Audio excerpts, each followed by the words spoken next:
Señor y Padre Celestial, gracias. Gracias esta mañana, bendito Dios. Gracias por las alabanzas que nuestro corazón, más que nuestros labios, pueden expresar, Señor. En gratitud, recordando que tú eres un Dios poderoso. Recordando, Señor, tus enseñanzas que ante el criterio humano a veces parecen absurdas. Por eso el apóstol Pablo dijo que la predicación de la cruz es locura a los que se pierden. Una enseñanza, Señor, que no tiene lógica. Una enseñanza, Señor, que escapa a toda la lógica humana. Esta enseñanza que nos dice que si queremos triunfar, primero tenemos que morir. Qué interesante. Tantas cosas en la Biblia que nos parecen absurdas.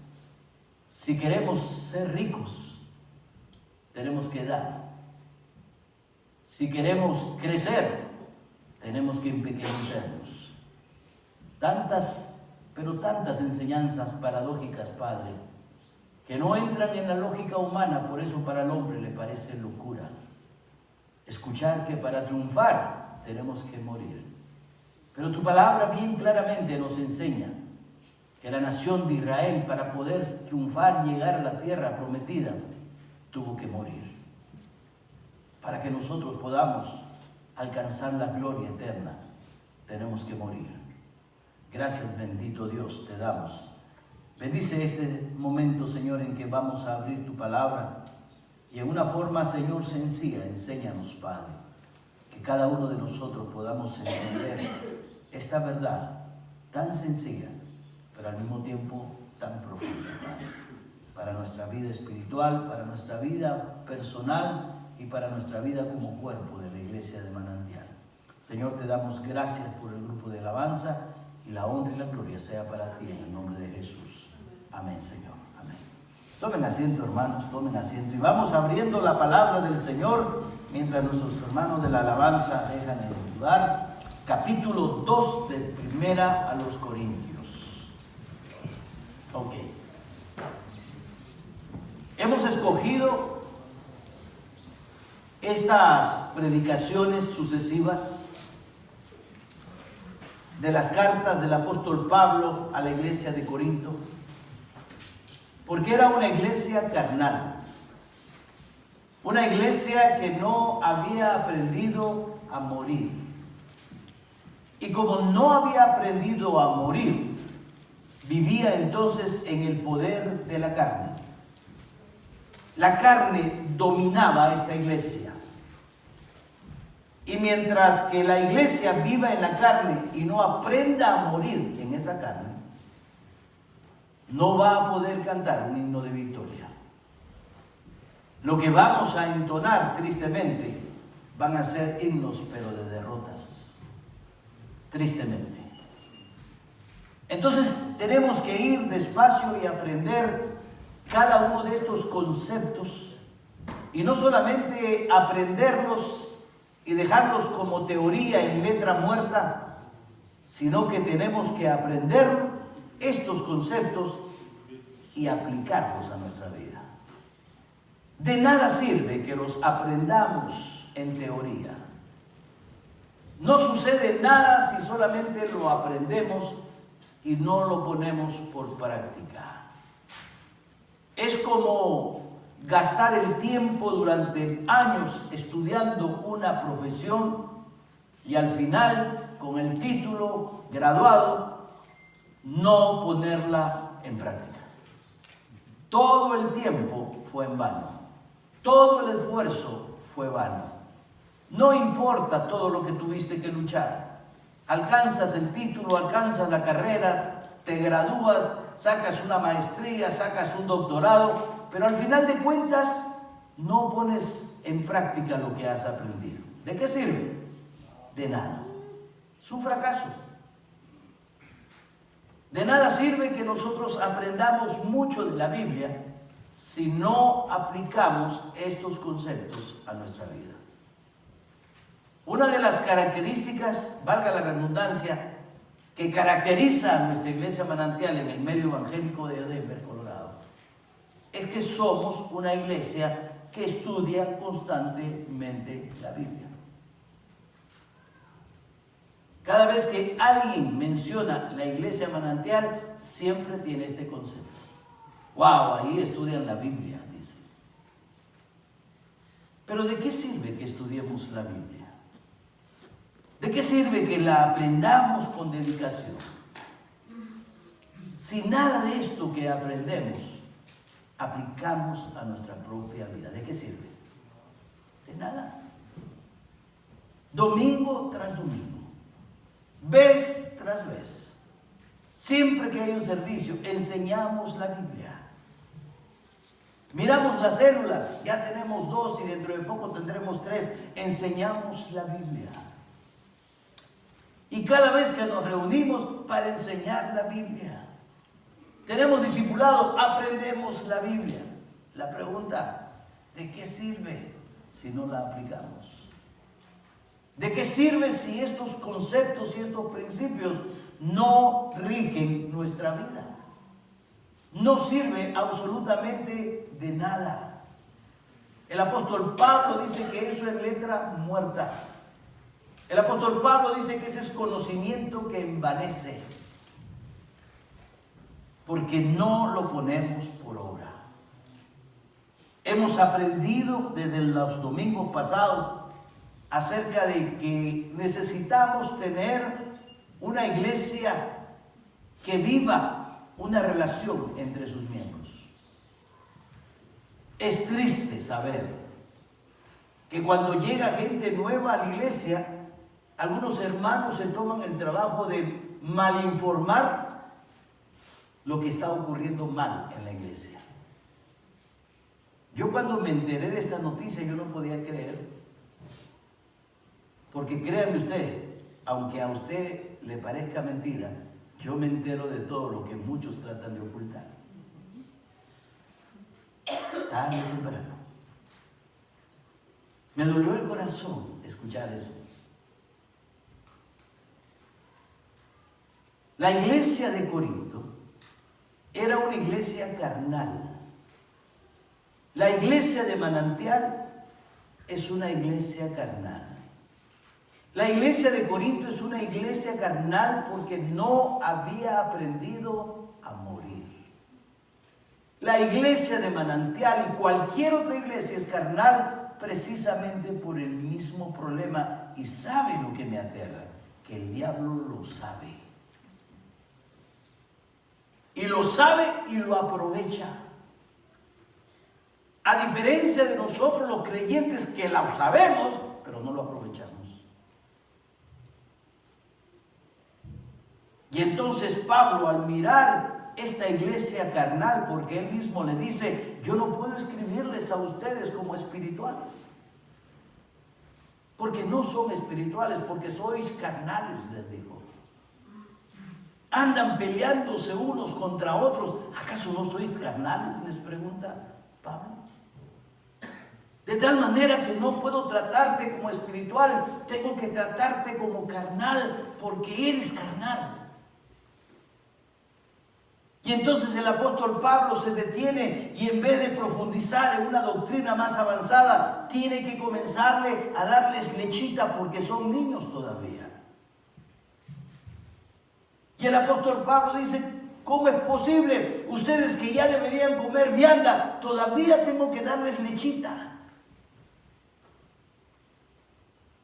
Porque no han aprendido. Y por eso Pablo escribe estas cartas. Y por eso me estoy deteniendo mucho. Tal vez usted diga, pero eso ya el pastor lo dijo. Un día hace algunos años, y espero algún día tengan la oportunidad de conocerlo por medio, por lo menos de fotos, levantamos una obra, la obra de San Carlos, y mandamos a un hombre allá, que salió de nuestra iglesia. Él se llama Julio Arroyo, el pastor Julio Arroyo. Y entonces una mañana el pastor Julio Arroyo llega a la iglesia y llega el momento de la predicación y dice, bueno, vamos a abrir el libro de San Juan en el capítulo 10. Y comienza el pastor a predicar acerca de Juan capítulo 10. ¿Usted sabe de qué habla Juan capítulo 10? del buen pastor, gracias. Domingo siguiente se reúne la iglesia y Pastor Julio Arroyo dice: abran su Biblia por favor en Juan capítulo 10. La gente y siguió estudiando Juan capítulo 10. Domingo siguiente, hermanos, por favor, abran la Biblia en Juan capítulo 10. Y volvió a enseñar Juan capítulo 10. Tercer domingo, Juan capítulo 10. Cuarto domingo, Juan capítulo 10. Quinto domingo, Juan capítulo 10. Hasta que una hermanita muy simpática ella, de esas que ya no se aguanta, este pastor, ¿qué es lo que tiene? Pastor, ¿usted no ha ido al seminario? Sí, claro que sí. Y si no le enseñaron otra cosa más que Juan capítulo 10, y sigue con Juan capítulo 10, no puede cambiar. Hermana, le voy a hacer una pregunta. Para responder la suya, yo le voy a hacer una pregunta. ¿Cuánto de lo que ha aprendido de Juan capítulo 10 lo ha puesto en práctica en su vida? No, pues, yo creo que nada. Entonces voy a seguir predicando Juan capítulo 10 hasta que usted aprenda y lo ponga por práctica en su vida. De nada sirve que le siga enseñando si lo poco que le enseño no lo pone por práctica en su vida. No sirve de nada. ¿Sabe? En cierta manera, una congregación así que no pone en práctica lo que se le enseña, le hace la vida fácil al pastor, porque no tiene que enseñarles nada más. Ya no me tengo que preparar en profundizar. No, ¿por qué no? Porque les vuelvo a contar la misma historia y el próximo domingo lo mismo también. Pero la congregación que empieza a crecer y a aprender y a aplicar verdades, conceptos que aprendemos en su vida, obliga a que aprendamos más. Amén. Y a que nos preparemos más, para darle más, porque es una congregación que ya no solamente toma lechita, sino que necesita un bistec, necesita una vianda bien consistente, porque la necesita, ¿no ve que ya todo lo que está aprendiendo lo está poniendo por obra? Entonces necesita aprender más. Amén. Ese es el principio que usa Pablo para escribirle a una iglesia que tenía ciertos años, pero era una iglesia carnal, una iglesia que tomaba lechecita. Si queremos empezar a solucionar los problemas, y el problema principal en nuestra vida son las relaciones. Las relaciones en el hogar, las relaciones en el trabajo, las relaciones en la iglesia, las relaciones entre las amistades.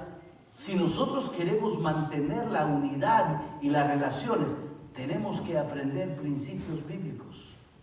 Y el primer principio que encontramos aquí en 1 Corintios capítulo 2 dice así: así que, hermanos, cuando fui a vosotros para anunciaros el testimonio de Dios, no fui con excelencia de palabra o de sabiduría, pues me propuse no saber entre vosotros cosa alguna, sino a Jesucristo y a este crucificado. Si queremos tener buenas relaciones, Cristo tiene que ser el centro de nuestra vida. Amén. Si Cristo, y no Cristo solo, sino el Cristo crucificado. Si Cristo no es el centro de nuestra vida, usted y yo no podemos tener relación. ¿Y qué significa no tener relación? No significa necesariamente que podemos estar peleando, ¿no? Significa que tenemos objetivos diferentes, por ejemplo. Pedro va para la derecha, yo voy para la izquierda. Y así cada uno de nosotros va por el sitio que quiere y nunca nos ponemos de acuerdo, nunca nuestras vidas convergen. Y entonces, ¿qué tenemos? División. División. ¿Por qué? Porque yo tengo mis ideales, que no es Cristo. Entonces voy para mi rumbo. Pedro tiene sus ideales, que tampoco es Cristo. Entonces va para su rumbo. Pero cuando Pedro y yo tenemos a Cristo como el centro de nuestra vida, ¿qué pasa? Vamos a caminar juntos. Le enseñaba esta verdad a una parejita que el viernes se casó. Y es algo que les he enseñado a muchos de ustedes y ya la saben. el famoso triángulo amoroso. ¿Se acuerdan de eso? ¿Alguien me escuchó alguna vez? Aquí tenemos un triángulo. Este es un triángulo, ¿verdad? ¿Cuántos ángulos tiene el triángulo? ¿Cuántos? Jimmy dice 4. Es que él siempre va en sentido contrario. Pero el triángulo tiene 3, ¿verdad? En cada uno de estos ángulos, 2 ángulos, tercer ángulo. Cuando dibujamos este triángulo, en el ángulo superior ponemos a Dios.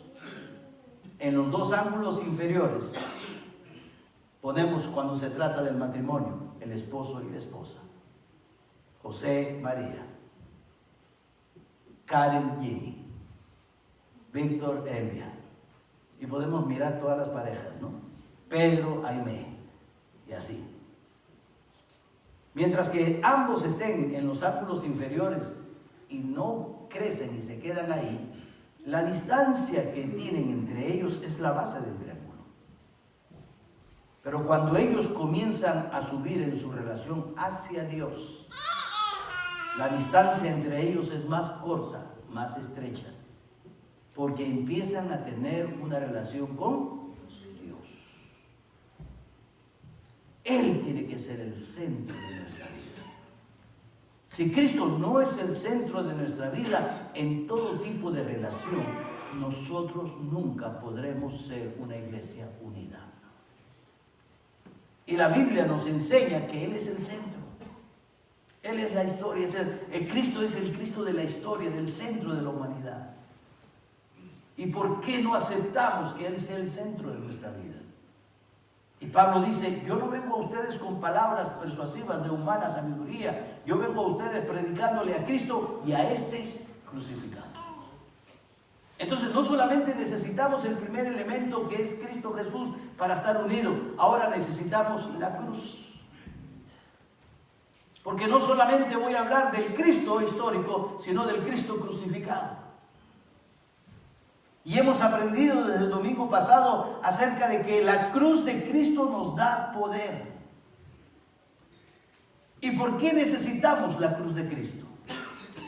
Necesitamos la cruz de Cristo porque nosotros somos seres pecadores. Tenemos una naturaleza pecaminosa y humana que reside dentro de nosotros. Esa naturaleza pecaminosa está aquí dentro de nosotros. El apóstol Pablo en Romanos capítulo 7, versículo 23 dice, y veo una ley en mis miembros que me lleva cautivo a la ley del pecado miserable de mí. Somos pecadores. Humanamente nuestra naturaleza es pecaminosa. Y por lo tanto, cuando hablamos de la cruz de Jesucristo, y cuando Pablo está hablando con los corintios, hablando de predicar a Cristo y a este crucificado, y no estamos hablando en una forma literal, sino que estamos hablando en el concepto de lo que eso significa. Ese concepto de la crucificación trae efectos que causan transformación en nuestra vida. Porque nos enseña que usted y yo también tenemos que estar crucificados. Los efectos de ese principio y de esa verdad en nosotros transforman nuestra vida. Pablo no está hablando de tener en mente el hecho histórico solamente. Pablo no está hablando solo de la teoría. No, Pablo está hablando de aplicar ese concepto a nuestra vida. Y cuando vemos el concepto de la muerte de Cristo en la cruz, tenemos que aprender que nosotros también tenemos que morir. Si queremos triunfar, si queremos cantar un himno de victoria, tenemos que morir. Cristo para resucitar tuvo que morir. Y la resurrección es un himno de victoria.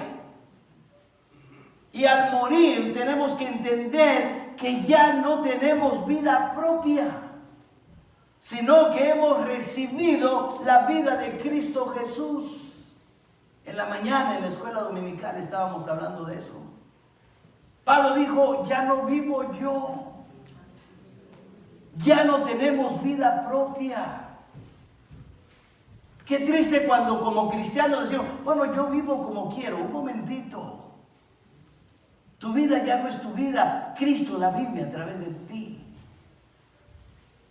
Ya no tenemos vida propia. Cristo murió literalmente en un momento de la historia, sí, para pagar nuestros pecados. Y es un acto que nunca más se volverá a repetir. Pero el concepto tiene que repetirse cada día en nuestra vida. Repito, Cristo no volverá nunca más a la cruz.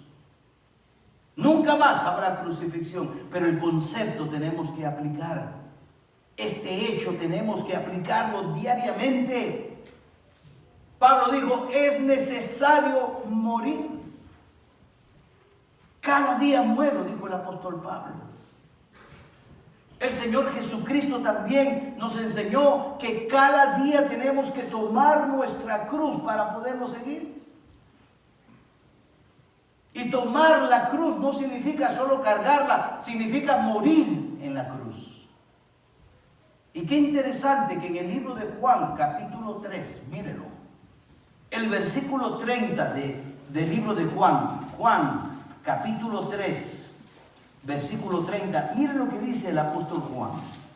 A veces repetimos solamente una de las partes de este versículo. Por eso quiero mirarlo completamente, y es pequeñito. Capítulo 3, versículo 30. ¿Con qué frase empieza este versículo?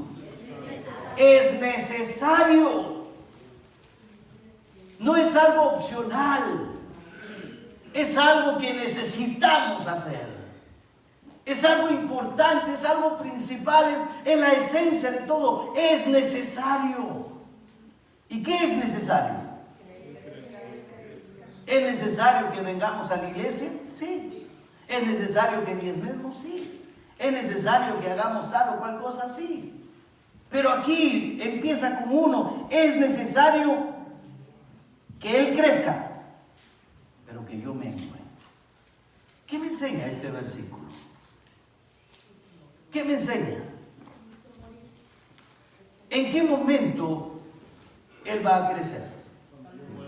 Cuando yo muera.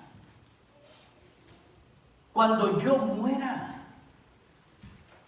¿Qué me está diciendo esta palabra? Me está diciendo que ya yo no tengo vida propia. Él vive a través de mí, porque Él es el que va creciendo y yo voy muriendo. Y eso en la vida cristiana es algo necesario. No es opcional. No es si a usted le parece o no le parece. La vida cristiana no es la vida que muchos de nosotros vivimos equivocadamente. Cuidado, es necesario que Él crezca y que yo muera. Pero para que Él crezca, yo tengo que morir. Entonces, como nos rebelamos y no queremos morir por nuestro orgullo, por nuestra carne, y yo soy fulano de tal, y yo soy el primero, yo soy el segundo, yo soy el tercero, si yo no mengo, si yo no muero, Cristo no crece. Y lo importante en su vida, en mi vida y en la vida de la iglesia es que Cristo crezca. Si Cristo no está creciendo, no tiene sentido todo lo que hacemos. Créemelo, no tiene sentido. Tenemos que morir. Mire, yo escuché un testimonio más de mi pastor que murió el miércoles. Algunos no saben todavía la historia, ¿verdad? Pero mi pastor, el hombre que me formó, se murió el miércoles. Y se murió en circunstancias muy hermosas. Para algunos tal vez terribles y tristes. El pastor David Surret siempre decía, yo quiero morir sirviendo a Dios. Pues la tarde del miércoles estaba repartiendo folletos en el barrio. Tenía su andador. Su hija dice que en algún momento se cansaba, se sentaba, pero ahí sentadito le repartía. Y tengo una foto donde él está estirándole la mano a una persona repartiéndole un folleto. Muriendo cada día. para que Cristo crezca en otros. Dando folletos. Unos minutos después, se levanta, se para, mira el templo que construimos con mucho esfuerzo y con dinero de una herencia que él recibió. Y dicen los testigos que miró al cielo y se desplomó. ¿Saben lo que me llama la atención? Que cuando ya iban a levantarlo, tenía sus folletos en la mano, Pedro. Ya el cuerpo, me imagino, poniéndose rígido, pero él todavía apretando sus folletitos en la mano. Ahí estaba muerto en el piso.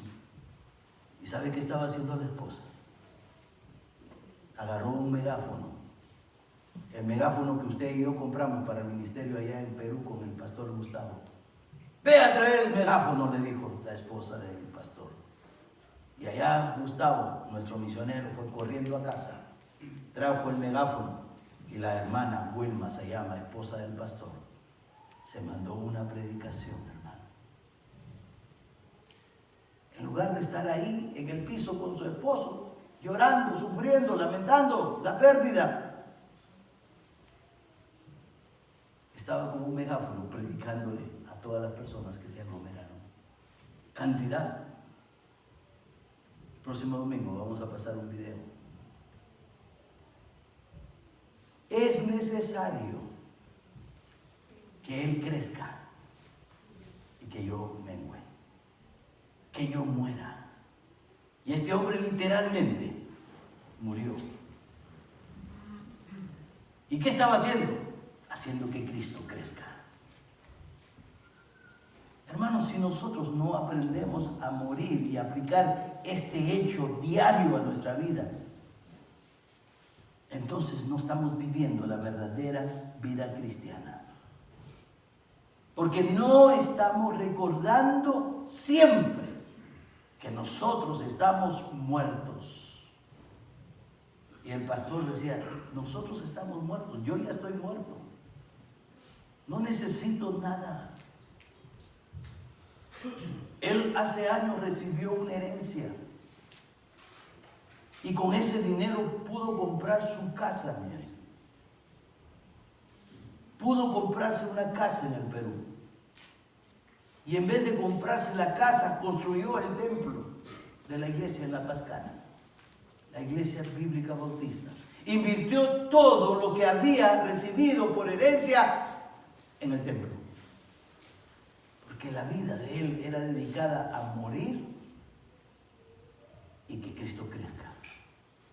Se envejeció, tuvo que dejar el pastorado y no tenía casa, no tenía lugar. Allí en el Perú ha andado como un mendigo de un lado a otro, viviendo de la caridad de los, venga pastor aquí, venga. Cuando en vida él pudo comprar una casa, no lo hizo. Yo decía, se preocupen, allá está mi casa.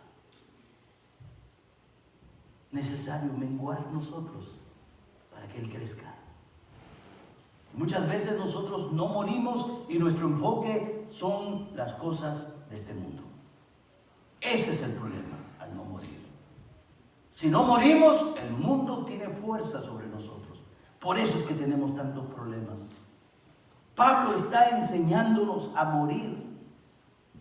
Y en un sentido literal, siempre nosotros estamos muertos en Cristo Jesús. Y al morir en Cristo Jesús también tenemos una nueva vida en Cristo Jesús. No podemos tener una vida de victoria, una nueva vida si primero no morimos. Mientras que vivamos en la carne, nunca seremos victoriosos. Tenemos que morir. Para mí el vivir es Cristo, el morir es ganancia. Siempre me repetía el pastor Surrey, para mí el vivir es Cristo, el morir es ganancia. Morir para tener victoria. Él murió, ¿dónde cree que está? Está en el cielo, cantando un himno de victoria. Y eso se da en la práctica. Mire Romanos capítulo 6. Este pasaje que a algunos les cuesta aprender de memoria. Romanos capítulo 6. Miremos ese principio aquí. Pablo dice, ¿qué pues diremos? ¿Perseveraremos en el pecado para que la gracia abunde? En ninguna manera. Porque los que hemos muerto al pecado, ¿cómo viviremos aún en él? Pregunto, ¿qué tenemos que hacer para vencer el pecado? ¿Qué tenemos que hacer para que usted deje de pecar? ¿Qué tenemos que hacer según lo que dice la Biblia? Morir. Porque los que hemos muerto al pecado, ¿cómo viviremos aún en él? ¿Por qué es que pecamos, Pedro? Porque no hemos muerto. Porque nos resistimos a morir. Dice, porque somos sepultados juntamente con él para muerte por el bautismo. Morimos y nos sepultan, parece una derrota. Pero seguidamente dice el versículo 4 en su segunda parte, a fin de que como Cristo resucitó de los muertos, por la gloria del Padre, así también nosotros andemos en vida nueva. ¿Qué tenemos que hacer para vivir en vida nueva? Morir. Morir, tan sencillo como eso. Morir, yo estoy muerto, ya no vivo yo, Cristo vive a través de mí. Yo estoy muerto, la vida que vivo es la vida de Cristo a través mía, amén. No podemos y no puede ser de otra manera. Es lo que la Biblia dice claramente, versículo 5, porque si fuimos plantados, es decir, sepultados juntamente con él en la semejanza de su muerte, así también lo seremos en la de su. Para mí el vivir es Cristo, el morir es ganancia. Tenemos que morir. Morir significa ser salvo. No morir significa ser incrédulo. Si usted no aprendió porque no lo aprendió, ahora le está enseñándolo el Señor. Y espero que a partir de este momento usted ponga en práctica este concepto. No en letra muerta. Yo tengo que morir. Si soy de Cristo, tengo que morir. Si quiero ser victorioso, tengo que morir. Si quiero decir como el apóstol Pablo, para mí el vivir es Cristo y el morir es ganancia, tengo que morir. Versículo 6, sabiendo esto, que nuestro viejo hombre, a esa vieja naturaleza, fue crucificado juntamente con él. Por eso es necesario morir. Porque esa naturaleza que nos domina y nos lleva al pecado tiene que estar crucificada para que el cuerpo del pecado sea destruido, a fin de que no sirvamos más al pecado. ¿Qué tenemos que hacer para poder salir victoriosos? Morir. Si no morimos, el pecado nos vence. Es lo que está diciendo el apóstol Pablo. Porque el que ha muerto, versículo 7, ha sido justificado del pecado. Y si morimos con Cristo, creemos que también viviremos con él. Sabiendo que Cristo, habiendo resucitado de los muertos, ya no muere, la muerte no se enseñorea más de él, porque en cuanto murió al pecado, murió una vez por todas, mas en cuanto vive, para Dios vive. Este es el principio que Dios establece en su palabra. Para poder salir victoriosos tenemos que morir. Para ganar una pelea tenemos que rendirnos. Imagínense, dígale eso a un boxeador. Para que salgas con el brazo arriba de campeón, tienes que morir. Tienes que dejarte vencer. ¿Qué va a decir el boxeador? No, hay mafia en el box. Pero en la vida cristiana, para poder salir con la mano en alto de victoria, tenemos que morir. Tenemos que morir. Por eso la cruz de Cristo. La cruz de Cristo. Cuando aprendemos el significado de este acontecimiento, damos por cierto que al aplicar esta verdad a nuestra vida, vamos a salir triunfando. Mire 1 de Corintios, capítulo 1. 1 de Corintios, capítulo 1, versículo 18. Porque la palabra de la cruz es locura. ¿A quién? A los que se pierden. ¿Qué está diciendo?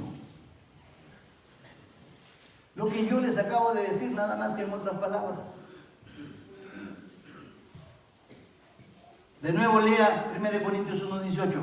Porque la palabra de la cruz es locura a los que se pierden.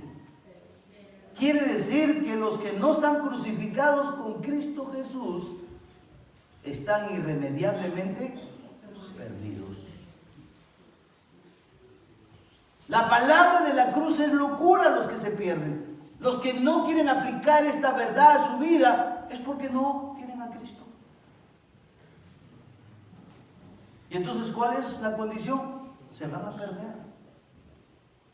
Mírenlo de nuevo. A veces no entendemos, pidamos al Espíritu que nos ilumine, porque la palabra de la cruz, ¿cuál es la palabra de la cruz? Crucificarse, morirse. Y eso nos parece loco. ¿Y a eso le parece locura a quién? Al que se va a perder. Entonces analiza tu vida a través de esta verdad. Oiga, ¿yo muero todos los días o me parece locura? ¿O esto que estoy escuchando es absurdo a mis oídos? Pues la Biblia dice que es locura los que se pierden. ¿Y qué más dice? Pero a los que se salvan, esto es a nosotros, es poder de Dios, es victoria. Y la persona incrédula dice, ¿sabe qué está diciendo la Biblia? Para salir triunfante tienes que rendirte. Para tener victoria tienes que morir. Si no mueres, no hay victoria. Porque la resurrección viene después de la muerte. A veces parecen trabalenguas y juego de palabras. Es la sencilla verdad de Dios. Si no mueres, te parece locura. Y la Biblia dice que les parece locura al que se va a perder. Interesante. Pero a nosotros, dice el apóstol Pablo, es poder de Dios. La cruz literal, no. La palabra de la cruz, la predicación de la cruz, el concepto de la cruz.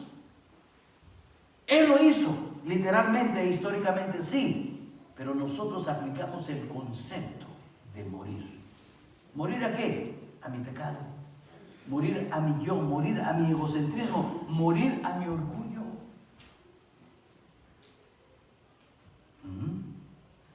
También dice que para nosotros es poder de Dios.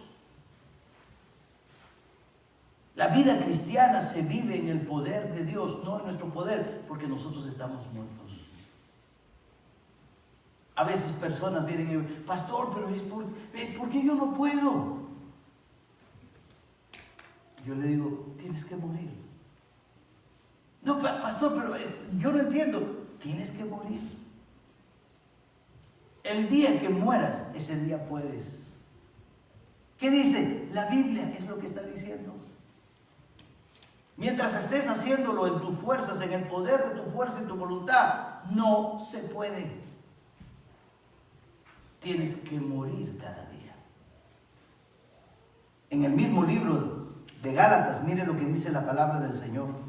Gálatas capítulo 6. Ya no vamos a ver Gálatas 2:20. Gálatas capítulo 6, porque ya lo sabemos de memoria. Versículo 14. ¿Qué significa morir? Gálatas, ¿qué dije? 6:14. ¿Qué dice? Hasta ahí nomás. Lejos esté de mí gloriarme. ¿Qué significa eso? ¿Qué significa eso? Lejos esté de mí gloriarme. ¿Y nosotros qué tenemos que hacer? Morir. Morir. Lejos esté de mí gloriarme. ¿Sabe qué me enseña eso en el sentido que estamos estudiando? Que la cruz, el crucificarse, mata el orgullo. Por eso Pablo después de enseñarnos, si tú lees Gálatas 2:20, con Cristo estoy juntamente crucificado. Ahora estamos en Gálatas 6:14. El Señor dice, Pablo dice, lejos esté de mí gloriarme. ¿Por qué? Porque yo estoy crucificado, estoy muerto. Lejos esté de mí gloriarme. Qué triste cuando vemos personas que se dicen ser cristianos y son orgullosos, altivos, peleoneros, pedantes. Cuidado. Mire ese ejemplo tan hermoso del apóstol Pedro. Escuche la historia. ¿Sabe qué profesión tenía Pedro? ¿Qué era? Era pescador. Y no era un pescador ocasional, no. Como algunos que a veces van con su cañita. Yo a veces he ido a pescar y nunca pesco nada. Lo único que pesco es un resfrío, ¿verdad? Por eso no me gusta. No, Pedro no era un pescador ocasional. Pedro era un pescador curtido, profesional, desde su niñez. Y era a través de la descendencia de toda su familia, porque esa era la costumbre. Y en muchos casos así es. El papá es doctor, el hijo es doctor, la hija doctora, y tenemos una familia de doctores porque tienen esa costumbre. En Medio Oriente también es así. El papá es zapatero, el hijo es zapatero, el nieto es zapatero, el bisnieto es zapatero, el tataranieto es zapatero, toda una descendencia de zapateros. Pedro era pescador, sí, y era pescador desde su infancia. Sus padres fueron pescadores. Conocía todo acerca de la pesca, todos los secretos, todas las artimañas, todo conocía. Él era un experto en la pesca. ¿Alguien podía enseñarle algo a Pedro sobre la pesca? No, él se sabía todo. Y un día está pescando en una barca, ni siquiera en un barco así gigante, en una barca.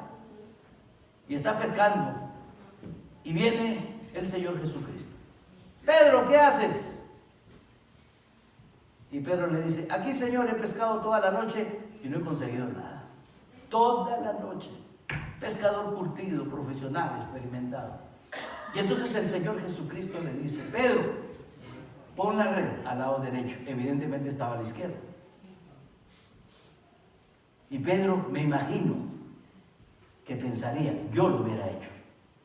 Un momentito. ¿Qué sentido tiene traer la red de aquí y ponerla aquí? ¿No sabes que los peces pasan por abajo, van y vienen? Que me digas, vete al mar Atlántico o al mar tal, diferente, pero sacarla de aquí y ponerla aquí. ¿Qué hubiera hecho Pedro? Un momentito, Señor. ¿Cuál es tu profesión? Cristo le hubiera dicho, yo soy carpintero. Y Pedro muy educadamente, Señor, lo invito a ir a sus tablitas, a ir a sus clavitos, porque usted, ¿qué me va a enseñar a mí de pesca? ¿Ah?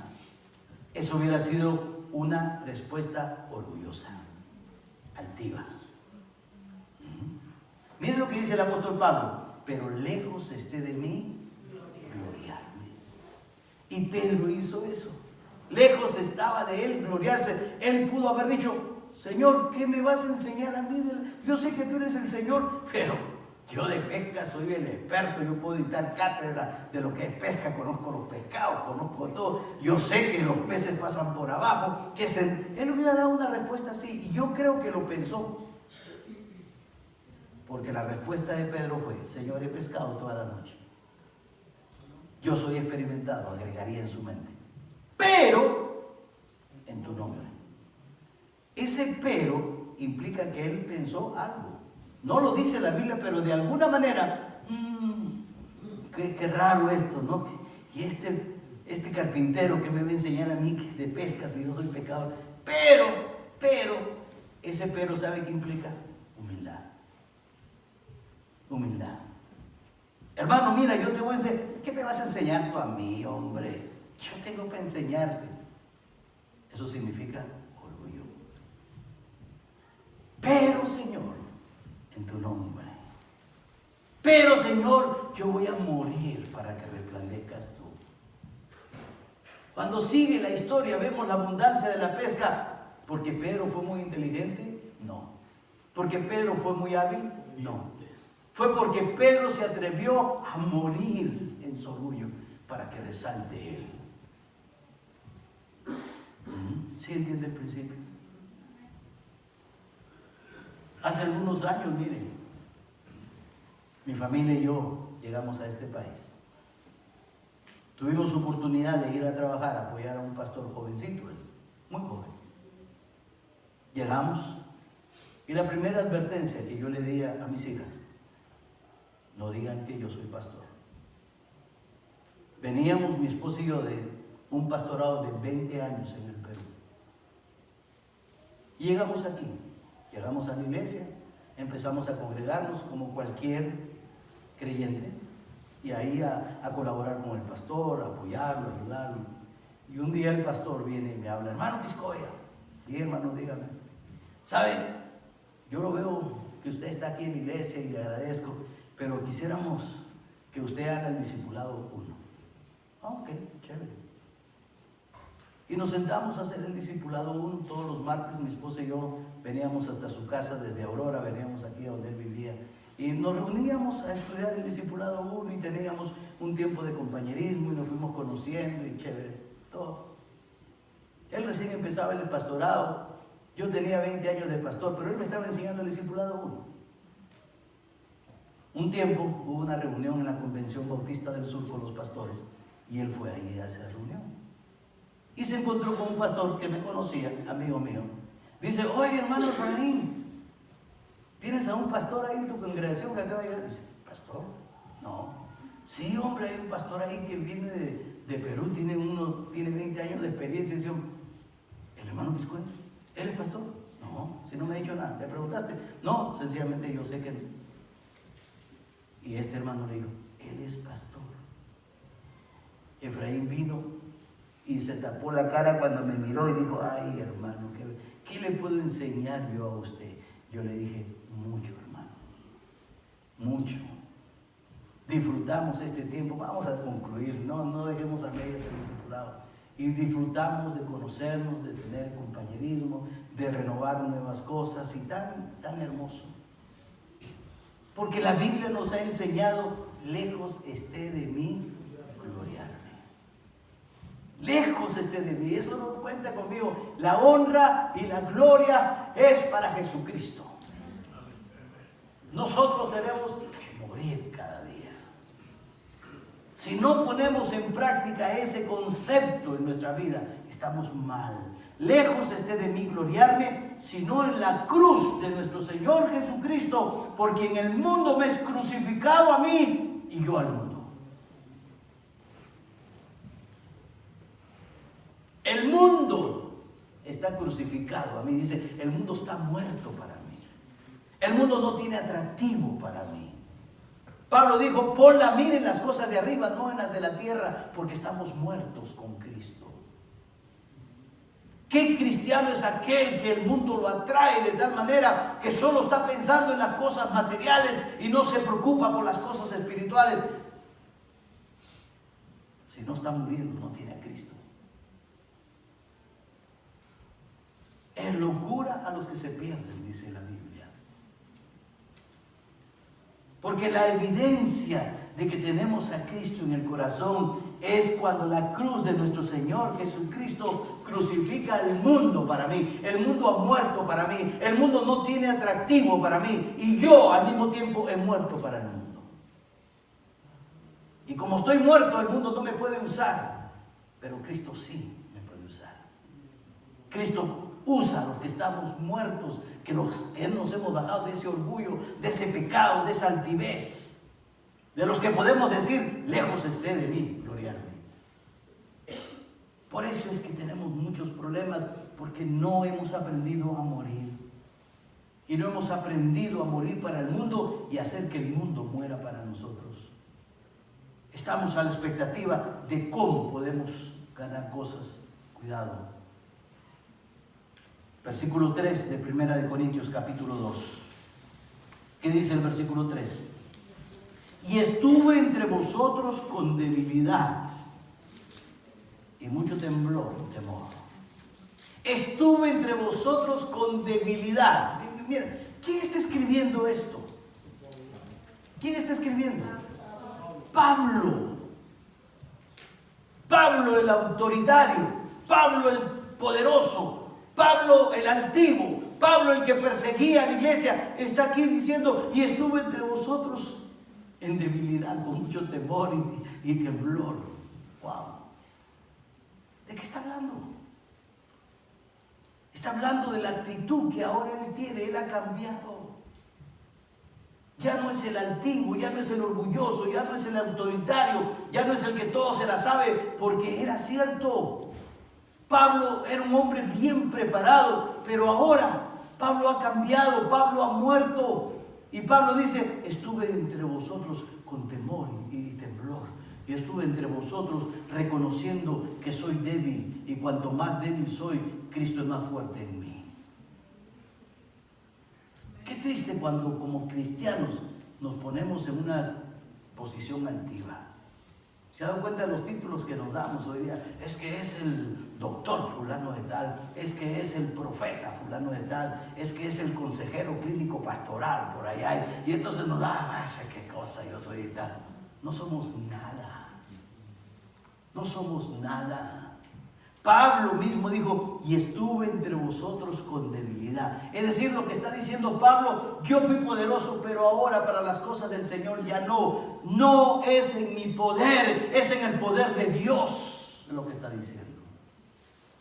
En una actitud de humildad, en una actitud de respeto a Dios y confianza a Cristo, tomando su cruz a cuesta cada día, porque la cruz de Cristo es lo que nos da poder para nuestras relaciones. ¿Estás aprendiendo a morir? Pregunto. Vamos a inclinar nuestros rostros. ¿Estás aprendiendo como Pablo a decir, lejos esté de mí gloria? Tú puedes decir como Pablo, estoy entre vosotros con temor, en debilidad, porque ya no es en mi poder, es en el poder de Dios. ¿Cómo estamos en nuestra vida? Recuerda lo que dicen las Escrituras. Es necesario que mengue yo para que Él resalte, dijo Juan el Bautista. Es necesario. ¿Quién está resaltando en tu vida? ¿Tú o Cristo? ¿Tú o Cristo?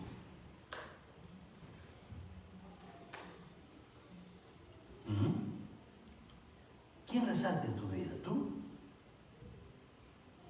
Si tú resaltas en tu vida, hoy es el momento para venir al altar de Dios y pedir perdón. Y decirle, Señor, a partir de este momento yo quiero que tú me enseñes a morir. Enséñame a morir. Enséñame a reconocer, ya no vivo yo. Enséñame a reconocer que debo morir al punto de dejar que la vida de Cristo, Él la viva a través de mí. ¿Cuántos quieren tomar esa decisión esta mañana? Ya, yo quiero morir, amén. Yo quiero morir, Señor. Lejos esté de mí gloriarme. Yo quiero morir porque quiero ser victorioso. Yo quiero morir porque quiero que mi hogar sea un hogar victorioso. Yo quiero morir porque quiero que mi vida sea una vida victoriosa. Yo quiero morir porque quiero que mi iglesia sea una iglesia victoriosa. Yo quiero morir porque quiero que mis hijos sean victoriosos y enseñarles a morir. Yo quiero morir. Ya no vivo yo. Yo quiero morir. Lejos esté de mí gloriarme. Estoy delante de ustedes con mucha debilidad, no en mi poder, en el poder de Dios. Y lo único que puedo hacer hoy día es morir. Morir. Ese viejo hombre que traigo está muerto. Quiero crucificarlo hoy día con Cristo. Porque la palabra nos enseña del que el que no ha muerto no ha conocido al Señor. El que no muere no conoce al Señor. Tenemos que morir. Y es algo que tenemos que aprender todos. Todos sin excepción. Señor y Padre, perdona nuestros pecados. Perdona, Señor, nuestra altivez. Perdona, Padre Celestial, porque muchas de las cosas las queremos hacer en nuestro poder. Y no hemos entendido, Señor, hasta el día de hoy que no es así. Que tiene que ser en tu poder, bendito Dios. Que tenemos que morir para el mundo y el mundo morir para nosotros. Si el mundo está muerto, ya no seremos atraídos por él. Y si nosotros estamos muertos para el mundo ya no nos puede utilizar. Señor, que esta verdad quede grabada en nuestro corazón, bendito Dios, te lo pedimos. Bendice a cada uno de tus hijos, Padre. Bendice a mis hermanos que están aquí en el altar, Señor, tú sé con ellos. Escucha su oración, Padre. Venimos a ti con temor y temblor. Venimos a ti en debilidad, Señor, reconociendo que no es mi poder, es tuyo. Pablo dijo, todo lo puedo en Cristo que me fortalece. Estoy muerto, estamos muertos. Enséñanos esta verdad y que la apliquemos a nuestra vida. Como dijo Juan el Bautista, para que resaltes tú. Cada día, dijo Pablo. Gracias, bendito Dios, por tu palabra. Oro por tu iglesia, Señor, por el día jueves, Padre.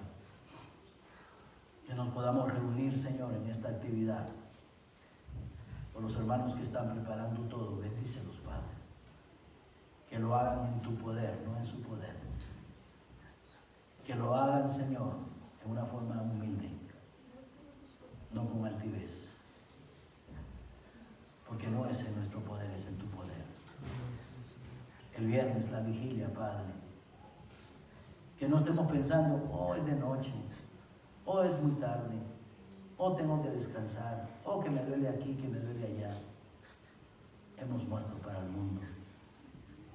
Y hasta que no aprendamos que hemos muerto, dejaremos de pensar solo en nosotros. Y te pondremos a ti en primer lugar, Señor, siempre. Mis hermanos que están de viaje, tráelos con bien. Aquellos que no vinieron por causa del frío, el temor, dales valor, Padre. Dales valor, dales amor, dales confianza en ti, Padre. Aquellos, Señor, que no vinieron porque están trabajando, provee por sus necesidades. Y muéstrales que tú eres un Dios todopoderoso. Y muéstrales que si te ponen a ti primero, por encima de todo, tu palabra dice que tú honras a los que te honran. Tu palabra dice que tú eres fiel a los que te son fieles. Oh bendito Dios, que apliquemos estas verdades a nuestra vida, porque son verdades tuyas, promesas tuyas. Y tú no eres hombre para que mientas, dice tu palabra. Pero necesitamos creer en cada momento, Señor. Padre, gracias te doy en el nombre de Jesús. Amén, Señor. Hermanos, que Dios les bendiga.